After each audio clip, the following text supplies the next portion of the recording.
I know what an olive tree looks like. And I said, well, there's a whole bunch of olive trees here in Arizona. My wife looks at me and goes, hey, why don't we make olive oil in Arizona? I can only tell a story to so many people. So to have meaningful PR is so important. Tell you the truth, I have done things on TV cooking that I've never even done. I just did it. I've never cooked this dish, but this is what we're doing. I'm just going to put it together. I've done that so many times. Welcome to another episode of Pitch and Tell. I'm Robyn Patterson, and today we are sitting down with the owner of Queen Creek Olive Mill, one of the largest olive oil producers in the country. We'll be talking about their passion for olives and how they've turned this local business into a thriving experience. So let's jump in. Welcome, Perry. Thank you for having me. You like my intro? I love it. It was great. It took a lot of practice. Pretty good. Thanks. Yeah, not bad. Thanks. Yeah. I'm happy to be here. Oh, good. Did you get my questions I sent over to you? I did not. Okay, it's okay. You know, that's we'll normal. Just wing it. I always do, right? You so do. We're good. You we're do. Good. We'll go get it done. I feel like your family because I went to high school with your daughter, and I've been coming out to the olive mill since I was, I think, 9. 9. Yeah.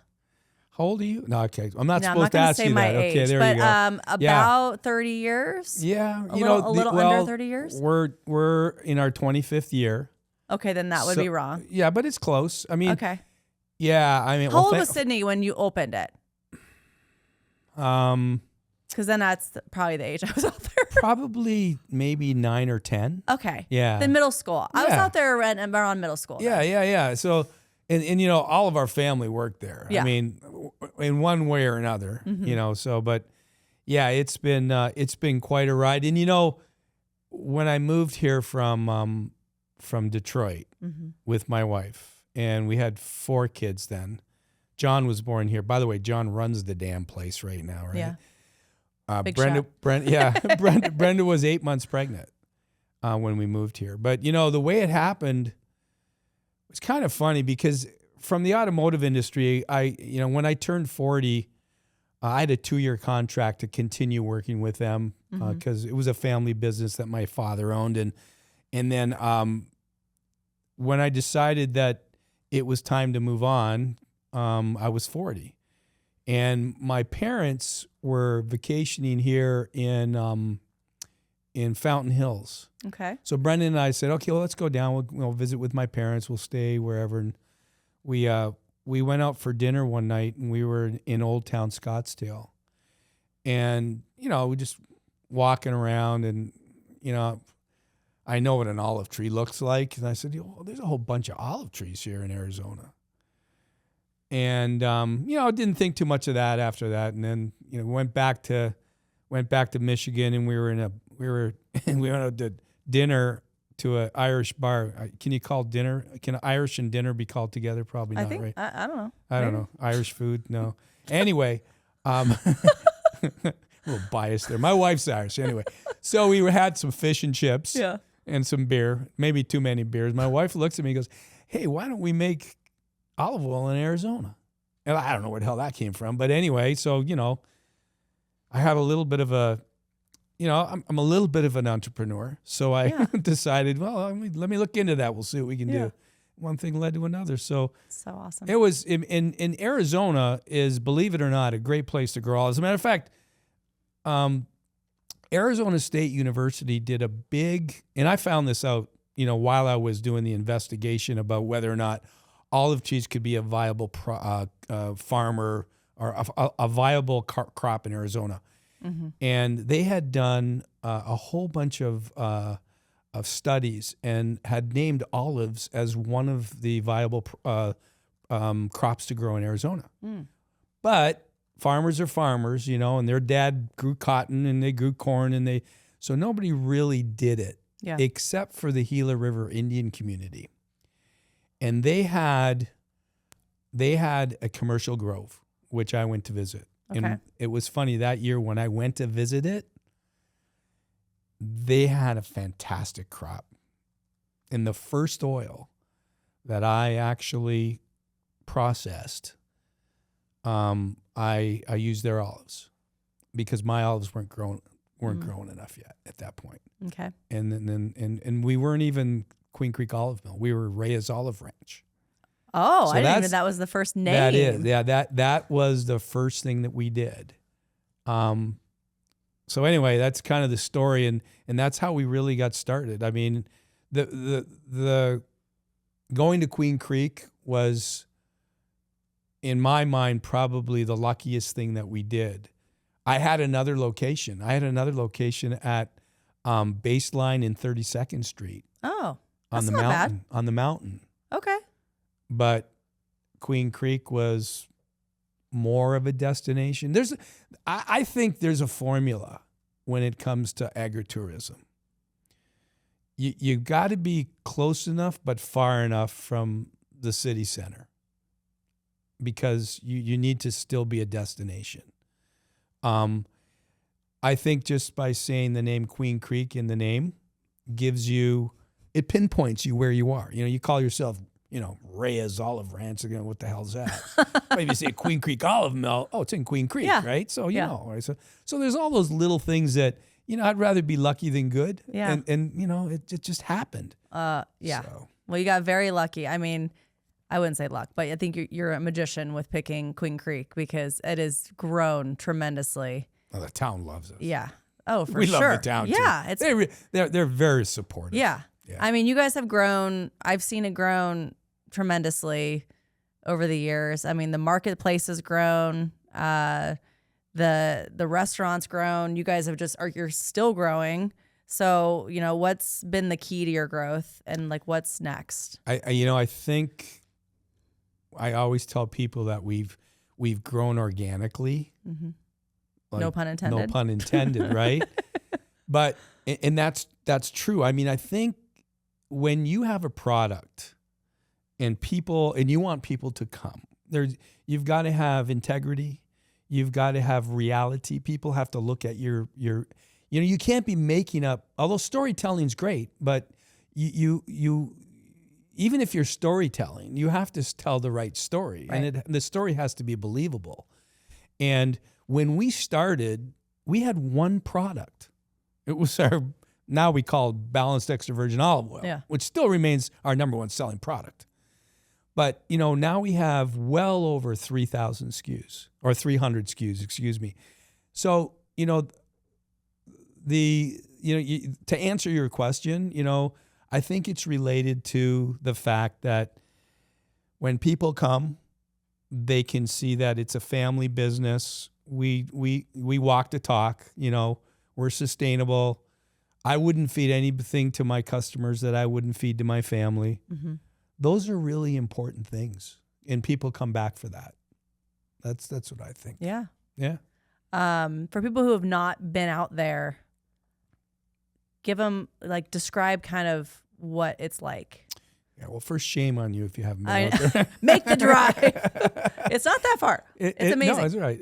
Well, okay. So we are really a typical agritourismo operation, but very comprehensive. What is it? Agritourismo. Is that a word? It's an Italian name. Oh, okay. Right? I like it. Some people call it agritainment. Oh, yeah, I've heard that. Schneff Farms calls it agritainment because they have other things that are not really. We're very geared to the farm. Yes. Okay, we are. We're farmers. Mm-hmm. We take a product, right?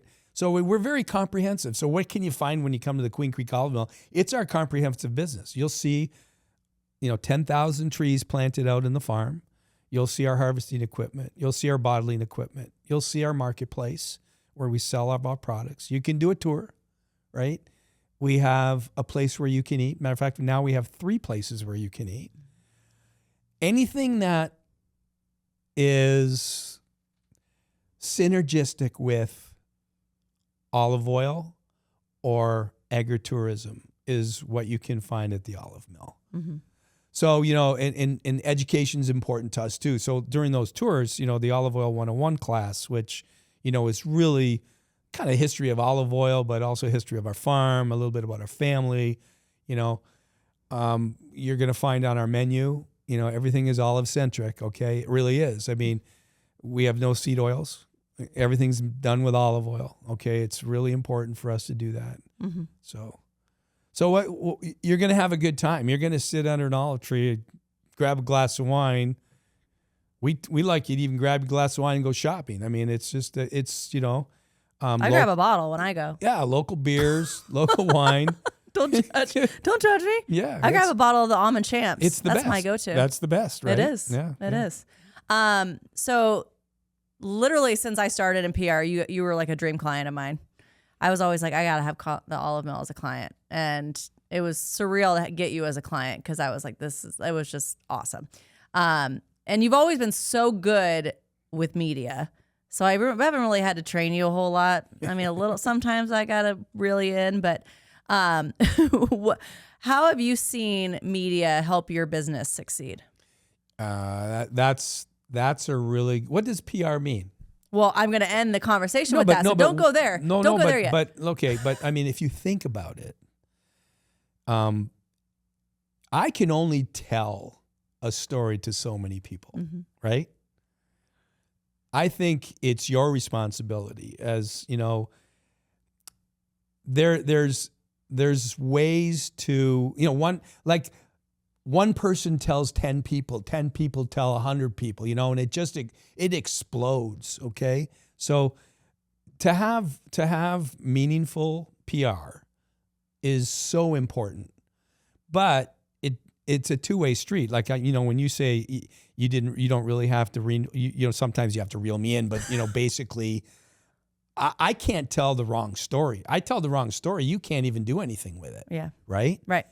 So going back to the fact that there's got to be some integrity. There's got to be consistency. 100%. Consistency is important. Okay. Because it's not just, oh, wow, Perry did this one day and that's it. We're fine.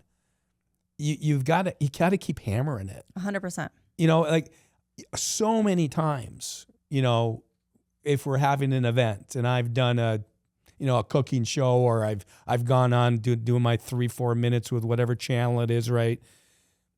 So many people walk up to me during that event and say, oh, we saw you on TV. That's why we're here. And the consistency is the important, because like I said, the next time we have an event, I'm going to do the same damn thing because it works. Mm-hmm. So there you go. That's the answer. It's really, really important. Well, good. How do you go about not getting shy on TV? Because you bring the personality, and a lot of people shut down. They see cameras, they see lights, and I feel like you show up and you have more energy than the host does. I think it's because I know my product. Yeah. I am not shy. I believe in my product. I'm not shy about my product. When you know your product, it's easy to talk about. That's what I tell my clients. Yeah. I mean, what are you worried about? Just tell them what you know. Yeah. You're not being asked anything that you don't know. Yeah. So you shouldn't be uncomfortable. Yeah. So I'm not uncomfortable because I know the product. Okay. And even my son John has become a lot more, face forward confident, now, because yeah. you know why? Because he's only been with us for 4 years. Yeah. He knows the product now, so it's very easy for him to talk about it. Yeah. And I'll say, you're going to get better and better. I like to cook, so when I do the cooking things, that's a skill. And to be able to talk and cook. Yeah, it is, and I think that's just because I do all the cooking at home, and I got 5 kids, and every Sunday I'm cooking. Yeah. And if I'm cooking 5 things, and I just need to know how long the segment is. And to tell you the truth, I have done things on TV cooking that I've never even done. I just did it first time. I've never cooked this dish, but this is what we're doing. I'm just gonna put it together. I've done that so many times. Yeah, I have this really crazy thing. I can write down a recipe in my head, and it works. Oh. I don't know why. Maybe it's my back engineering background, Yeah. And I look at the business. I look at any menu. I look at any recipe. Yeah. Like I'm building an auto part. I really do. And you know what? This is the way you make it. And if you don't make it like that, don't let the door hit you on the way out. Okay? Because you're a cook. That's what you're doing. Yeah. Yeah. So what's interesting with PR with promoting olive oil is that, well, it's kind of twofold with promoting the olive mill, because you offer also an experience in addition to products. Products, when pitching the product as a standalone, it comes across very much like an ad. Right. You can't just pitch, buy this olive oil or buy this pasta or buy, because it's very much straightforward, like an ad. Right. So a lot of what we do is roundups, you know what I mean? Like we always are pitching, here are some amazing products for Father's Day, Memorial Day. You've seen kind of how we're able to incorporate the products that you have. And a lot of the storytelling that we do is different than the buy my product and how we balance that. So like, is that ever top of your mind when you're talking about your story? Or does that, I know like, cause the end goal is always, the end goal is always buy our products, right? Right. But right. It's, you don't ever want to drill it down people's minds when you're trying to get them to come out and experience what you're offering. You know what I mean? So, and that's our goal too, is to be like, it's kind of a twofold. You're like, come out and see what we have, but you also are like, buy our product. Well, what do I say the most? Come out to the olive mill, sit under an olive tree, and enjoy a glass of wine. Yeah. Did I say come and buy our olive oil? No, but you should did I? No, but you should go sample them. That's the story. Yeah. There's a fine line. Yes. You can be like, you can stand in front of a crowd and say, this is our olive oil, blah, blah, blah, right? But the storytelling, when you tell a story about your olive mill and make it romantic, and just like, come and sit under an olive tree with your girlfriend or your boyfriend, whatever, and have a glass of wine, enjoy the music in the grove, all that, right? Mm-hmm. You don't have to sell your product. Right? You don't have to. The storytelling is selling your product. Now, of course, you got to sell your product in order to stay in business, but it's doing it itself. Yeah. Whether we have, come enjoy the Olive 101 class. I didn't say, the Olive 101 class costs $8, Yeah. I just said, learn about how olive oil is made. That's the storytelling. Mm-hmm. And, even when we do little snippets, on social media, when you take the little snippets of people having fun in the like you can take a snippets of nobody nobody's sitting down. It's just a big, olive grove. Well, change that. Mm-hmm. Put people in there having fun. It's a story. Yeah. What do you got to sell after that? Right. I mean, those people they're not turning around and going, you got to come. No, they're not. They're there having fun. They're not even looking at you. Yeah. Big difference. So, storytelling the right way. If you do it right, you do not have to sell your product. You do not have to sell at all. It just happens. Yeah.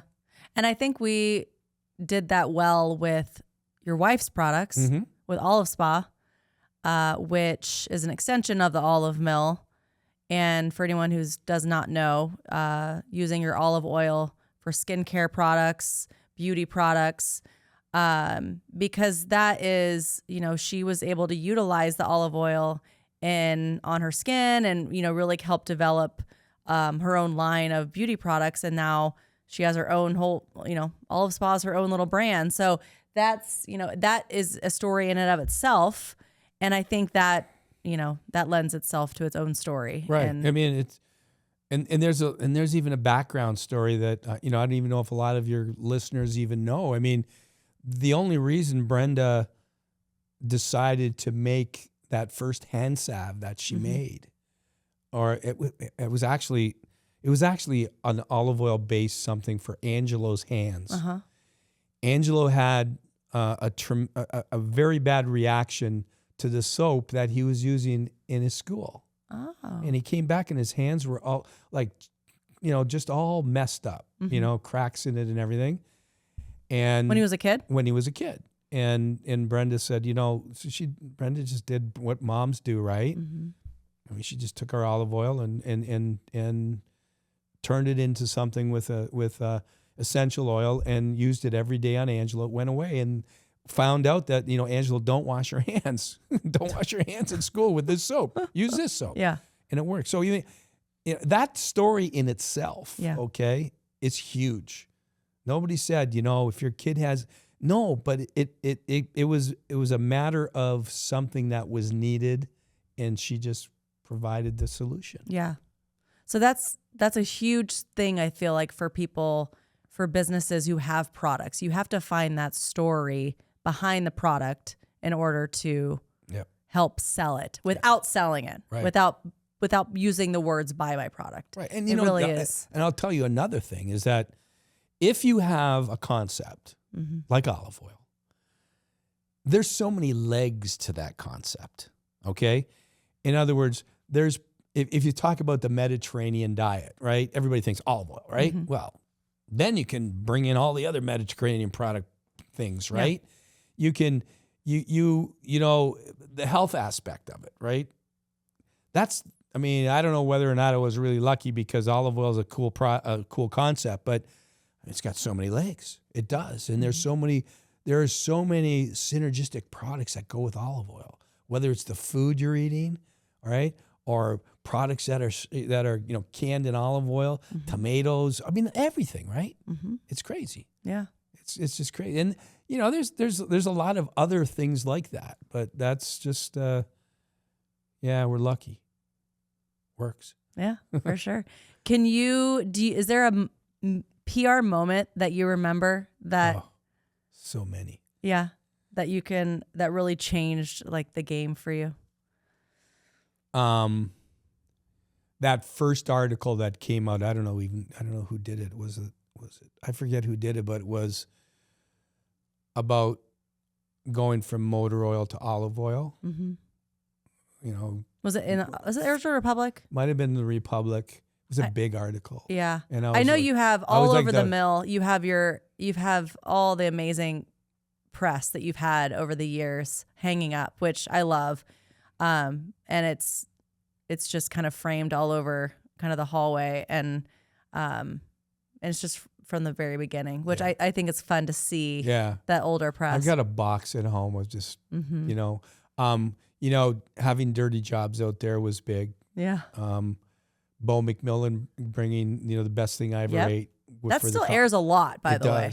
I get notified all the time. Yeah, right. Yeah. So, those, but I don't think that anything is more important than the consistency of getting local television out on a consistent basis. Okay. I think that's the biggest bang for your buck. You can be on these big national, things once, and you're there, you're done. Maybe they replay it every, 3 months, 4 months, but to have consistency, you bring us consistency. That's your job, right? Last week I 3 television, deals. That's the key. The key is consistency, getting up in front of your customers, and keep reminding them. Yeah. Okay, because there's customers have a lot of choice. Yeah. They have a ton of choice, and it's about telling the same story, not necessarily the same story, but the consistent story. Yeah. Yeah, that's where, and that's important. Yeah. And then, what is your top tips for business owners when it comes to leveraging the PR? I know you mentioned consistency, but as far as like, what if, like, for example, you have a lot of events that allow us to constantly create that noise. Yeah. So for people who don't, so if there's, do you have any other like tips for people to be able to leverage media in that way? A lot of it really is about the product and its integrity, but a lot of it comes from you. It does. It really comes from you, because we're in a position where, like, I should be asking you that question, right? Yeah. Because I'm sitting back here going, what's my next move? Yeah.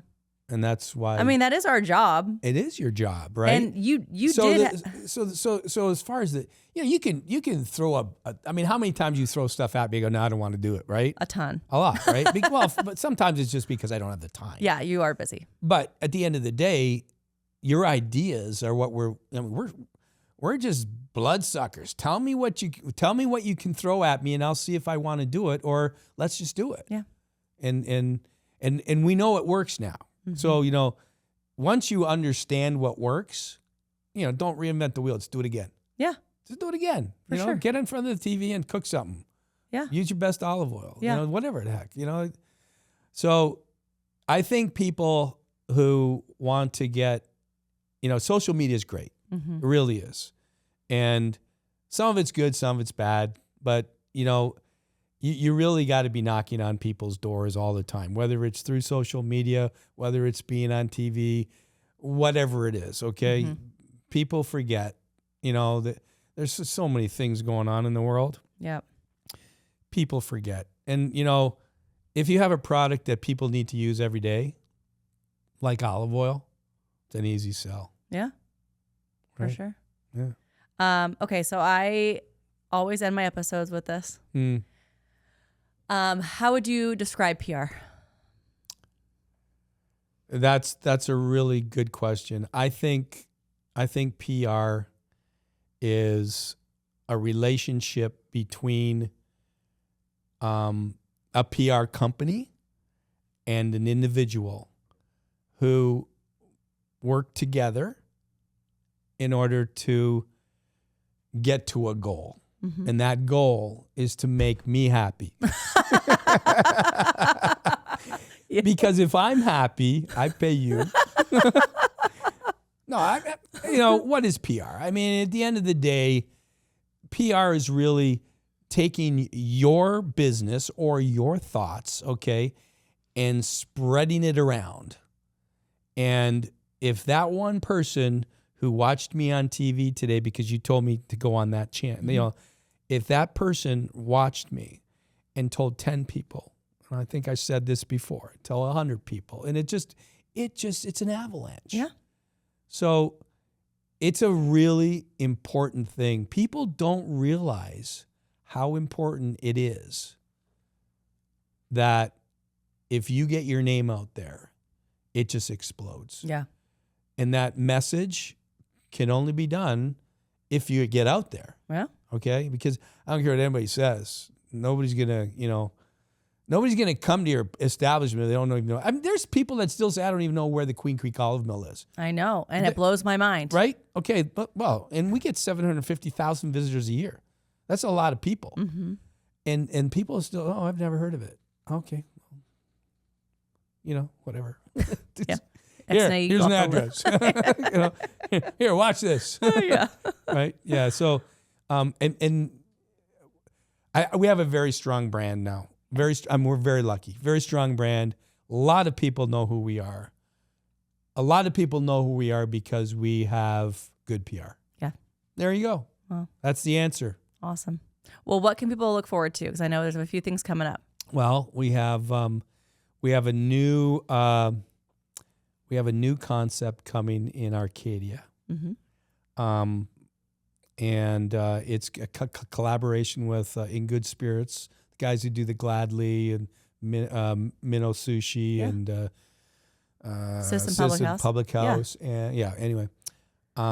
So Bernie Kantek, the executive chef for all the restaurants, him and I met, and we're going to put together a really cool Italian deli market restaurant, really cool bar place where you can chill in Arcadia. And we'll be responsible for the marketplace side of it. So a lot of what we do, there'll be a lot of things from the mill that you'll see there. Okay. All of our products for sure. All of Brenda's olive spa products. Be tremendous wines, a lot of prepared goods that we do at the mill that Bernie will incorporate into the kitchen to put out and sell, frozen things like that. But then Bernie will have I think Bernie's going to take a lot of what we do at the mill and make it his own. So, breakfast and lunch are going to be fun, right? Panawazos like we do at the mill. We're going to be doing the same flour program that we have. It will be totally seed oil free, the whole restaurant. We're going to bring a lot of our baked goods there. Okay, so there's going to be a lot of training and stuff going on. But Bernie's going to, so breakfast and lunch are going to be counter service delivered to the table, but then at night we'll turn into a full service, which would be fun. Yeah. And he'll put some fantastic entrees on the menu. And it's not going to be totally Italian because Bernie is not Italian, but he wants to be. But he's a tremendous chef. Yeah. So, and then we're going to have a very cool bar. Yeah. Very cool modern Italian bar, which is going to be, and there's one really fun thing that we're gonna do an affogato bar. Oh, that's awesome. So we're gonna have an affogato bar too, which will be with the coffee bar. So our coffee service or barista service in the affogato bar when we serving gelato and doing some very cool affogatos, not only with coffee but also with champagnes and sparklers. Ooh, yeah. All right. Very cool. Yeah. And when will this be opening? We're thinking, just to be safe, I'm pretty sure the later in the fall. Okay. Yeah. All right. Yeah, lots of work to be done. Okay. Yeah, it's something they have never done and we have never done. So now we're figuring it out. So, yeah. And we want to do it right. For sure. Yeah. Well, I will make sure to keep everyone posted on when that will be opening. We'll tell you the opening night. Yeah, I will make sure to publicize that when I know. So, well, thank you for coming on the show. You're welcome. If anyone wants more information on the Olive Mill, they can go to the Olive Mill, queencreekolivemill.com, or check them out on social media. I highly recommend going because it's one of my favorite places in the whole valley. So, thank you very much. Awesome. Thank you so much.